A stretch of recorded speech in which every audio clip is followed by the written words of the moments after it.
नमस्कार दोस्तों, केमिस्ट्री शाला चैनल में आपका स्वागत है। आज का मेरा यह video coordination compound part 2 and sub topic is important terms related to coordination compound.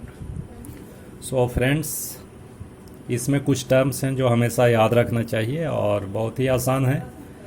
जैसे मैंने एक कोऑर्डिनेशन कंपाउंड लिख दिया है यहाँ, तो बच्चों देखो, ये सेंट्रल मेटल आयन है और ये लिगैंड है और ये भी लिगैंड है और ये काउंटर आयन एनायंस है। ठीक है, तो इसका थोड़ा नाम है, कुछ कुछ नाम आप टर्मोलॉजी याद करते हैं। जैसे first one is coordination entity.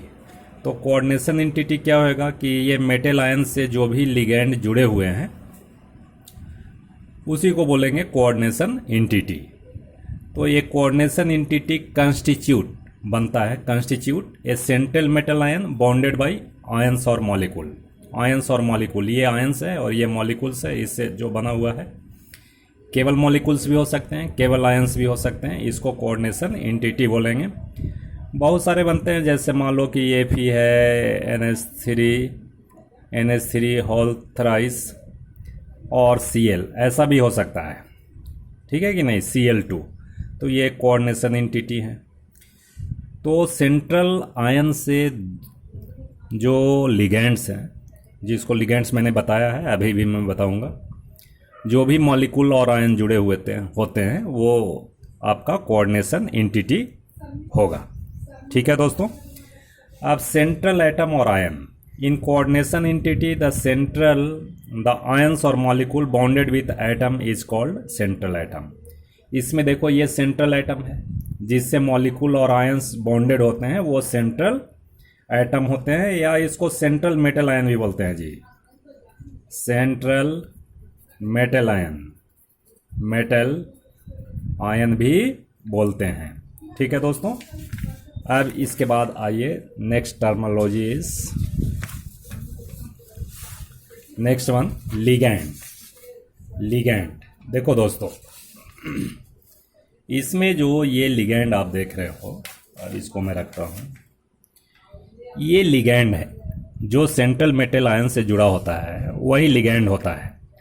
तो लिगैंड को हम क्या बोलेंगे? द आयंस और molecules bonded to central metal ion are called ligands. अब कुछ मैं यहाँ एग्जाम्पल दिखाता हूँ, कि कुछ एग्जाम्पल लिखता हूँ और किस तरह से हम उसका नाम लिखते हैं, ये थोड़ा ध्यान रखने की बात है। फ्रेंड्स, मैंने कुछ लिगेंड्स का नाम लिखा है जो कि बहुत ही इम्पोर्टेंट है, आपको याद भी करना है। ठीक है ना, मैं समझा भी रहा हूँ बच्चों। देखो, कुछ निगेटिव लिगेंड है, जैसे F-, तो इसमें भी इलेक्ट्रॉन पेयर तो होगा, वही कोऑर्डिनेट करता है। तो इसका नाम हम फ्लोरो लिखेंगे या फ्लोराइडो लिखेंगे। जब भी नेमिंग करेंगे, इसके बाद मैं नोमेनक्लेचर बताऊंगा, तो फ्लोराइडो लिखते हैं। वेटर है, फ्लोराइडो लिखो। Cl- को हम क्या लिखेंगे? क्लोराइडो। Br- को ब्रोमाइडो। देखो, NO2 ये है नाइट्रो, और ONO-, इसको नाइट्राइटो बोलते हैं। देखो, दोनों सेम है, लेकिन यहाँ क्या है कि नाइट्रोजन कोऑर्डिनेट करता है इलेक्ट्रॉन पेयर। ठीक है कि नहीं? Electron pair coordinated to metal ion by nitrogen.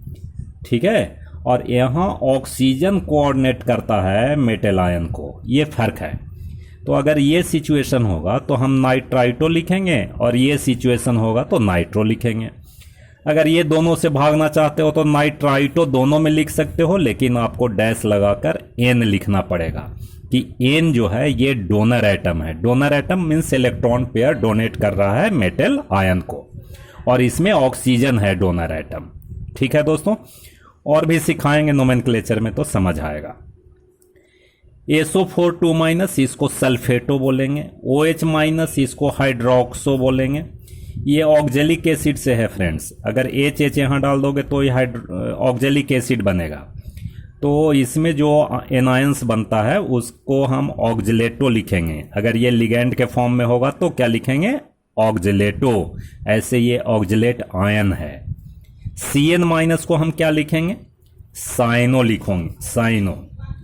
और HCN जो है इसको हम थायोसाइनाइटो, ठीक है कि नहीं, थायोसाइनाइटो, ये याद रखना है, ठीक है ना। ये बिल्कुल आपको मैं बता रहा हूँ कि याद रखना है, ठीक है। और भी मैं बता रहा हूँ, देखो O2 माइनस, तो इसको हम ऑक्सो लिखेंगे। CO3 अगर लिगेंड जैसा बिहेव कर रहा है तो कार्बोनेटो लिखेंगे। NO3 माइनस नाइट्रेट है तो नाइट्रेटो लिखेंगे, ठीक है कि नहीं। अब कुछ न्यूट्रल लिगेंड है जो कि जानना बहुत ज़रूरी है, इसका स्पेशल नेम है, देखो ये न्यूट्रल मॉलिक्यूल है और इसमें इलेक्ट्रॉन पेयर ऑक्सीजन के पास है तो ये डोनेट करता है, तो इसका नाम एक्वा लिखेंगे, ठीक है। और इसमें एमिनो या एमाइन, एमाइन लिखते हैं, एमाइन लिखते हैं, ई कर देना, एमाइन, ठीक है। और NO होगा तो नाइट्रोसिल और CO होगा तो कार्बोनिल, ठीक है। ये बहुत ज़्यादा यूज होता है, इसलिए इसका नाम बिल्कुल ही याद रखना है दोस्तों। अब इसके बाद देखो कुछ और लिगेंड है, अभी लिगेंड के बारे में बताएंगे, टाइप्स ऑफ लिगेंड। ये जो है डाइडेंटेट लिगेंड इसको बोलेंगे, इथेन 1,2 डाइएमीन। देखो ये इथेन है, एक हाइड्रोजन को रिप्लेस करके ये नाइट्रोजन है, तो ये भी, इसमें भी इलेक्ट्रॉन पेयर है, इसमें भी इलेक्ट्रॉन पेयर है, तो ये दोनों इलेक्ट्रॉन पेयर मेटल आयन को कोऑर्डिनेट करता है, ठीक है कि नहीं, इसलिए इसको डाइडेंटेट बोलते हैं, जो कि बाद में बताएंगे, ठीक है।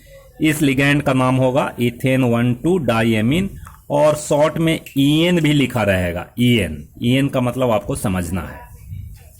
इसी तरह से देखो अगर ये दो हाइड्रोजन को रिप्लेस हम एसीटेट आयन से कर दें, देखो तो एसीटेट आयन से रिप्लेस कर दिया कि नहीं, 4 एसीटेट आयन से रिप्लेस कर दिया जी, कर दिया ना, हाँ।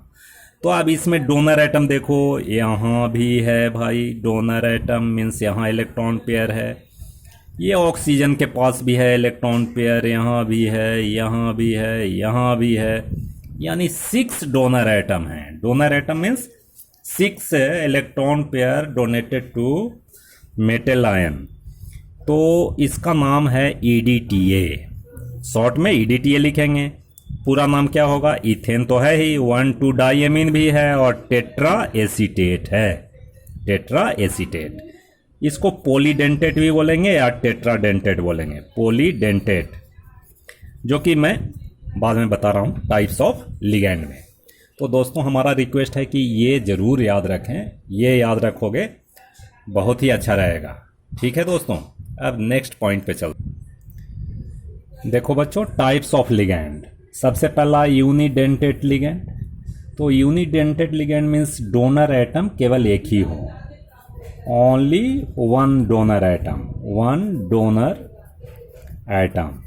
वन डोनर एटम का मतलब जो इलेक्ट्रॉन पेयर डोनेट करता है सेंट्रल मेटल आयन को, जैसे NH3 ये इलेक्ट्रॉन पेयर है, केवल यही डोनेट करेगा मेटल आयन को, ठीक है कि नहीं। H2O ये डोनर एटम केवल ऑक्सीजन है, ये मेटल आयन को डोनेट करेगा, तो इसको क्या बोलेंगे, यूनिडेंटेट लिगेंड। डाइडेंटेट लिगेंड है जिसमें डोनर एटम 2 होते हैं, 2 डोनर एटम, 2 डोनर एटम। तो 2 डोनर एटम अभी मैंने बताया था कि CH2 CH2 और NH2, तो इसमें इलेक्ट्रॉन पेयर है, तो नाइट्रोजन भी कोऑर्डिनेट करेगा मेटल आयन को और ये नाइट्रोजन भी करेगा, तो इसमें दो हैं कि नहीं डोनर एटम, तो इसको बोलेंगे डाइडेंटेट। वैसे ही अगर 2 से ज़्यादा है तो उसको पॉलीडेंटेट बोलेंगे, जैसे EDTA बताया था ये EN है, और पॉलीडेंटेट बताया था अभी कि C और C हो गया, और आप ऐसा कर लीजिए CH2COO minus, CH2COO minus, CH2COO minus, CH2COO minus और NH2। तो इसको हम पॉलीडेंटेट कर सकते हैं, चूँकि इलेक्ट्रॉन पेयर को यहाँ से भी कोऑर्डिनेट करेगा, यहाँ से भी करेगा, यहाँ से भी करेगा, यहाँ से भी करेगा, मोर देन टू, इसलिए इसको हम पॉलीडेंटेट कहेंगे। And name is EDTA, ethane diamine tetra acetate. तो ठीक है दोस्तों, ये बात समझ आ रही है। एक और है आपका अम्बिडेंट लिगैंड। तो अम्बिडेंट लिगैंड में क्या है, इसमें देखो, इसमें डोनर एटम 2 होते हैं, है ना। 2 donor atom but donate only 1 electron pair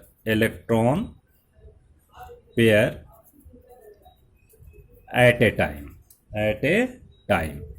एक समय में केवल एक ही डोनेट करेंगे। जैसे मान लो NCS है कि नहीं, और SCN। तो इसमें डोनर एटम N भी है जी और CN भी है, लेकिन एक बार में या तो N करेगा नहीं तो S करेगा। ठीक है, आ रही बात समझ। दोनों में से कोई एक ही करेगा eight a time.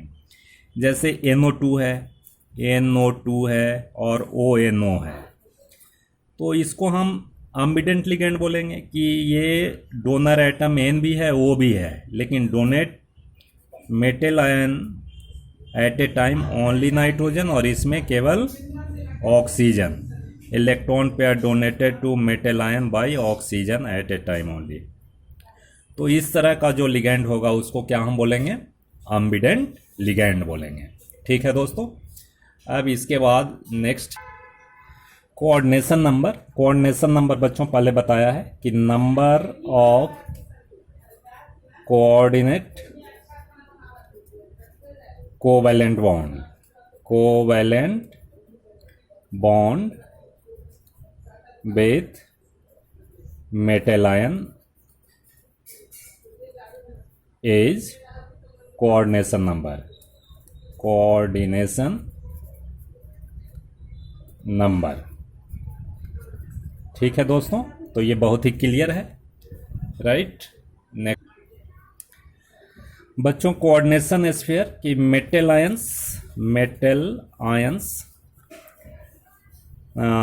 And ligands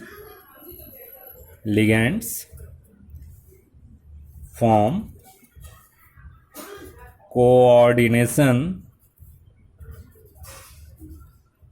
sphere, right.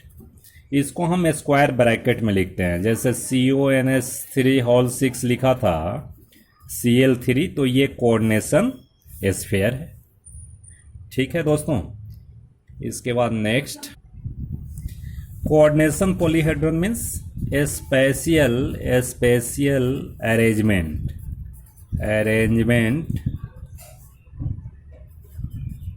Of ligands with metal ion is called coordination polyhedron।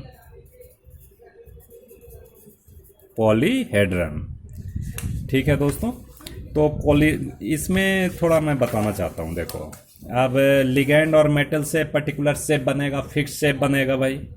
जैसे मान लीजिए कि मेटल आयन है, और मेटल आयन अब इसमें मान लो कि लिगैंड हो गया, इधर लिगैंड हो गया, एक ऊपर लिगैंड हो गया, नीचे लिगैंड हो गया। तो ये देखो तो ऑक्टाहेड्रल शेप हो गया कि नहीं। तो ये ऑक्टाहेड्रल शेप हो गया जी, ये ऑक्टाहेड्रल शेप हो गया। तो ऑक्टाहेड्रल शेप हो सकता है। वैसे ही ट्रायगोनल बाइपिरामिडल भी हो सकता है, ट्रायगोनल बाइपिरामिडल हो सकता है। मेटल आयन ऐसा है, और इधर में लिगैंड एंड लिगैंड। ये ट्रायगोनल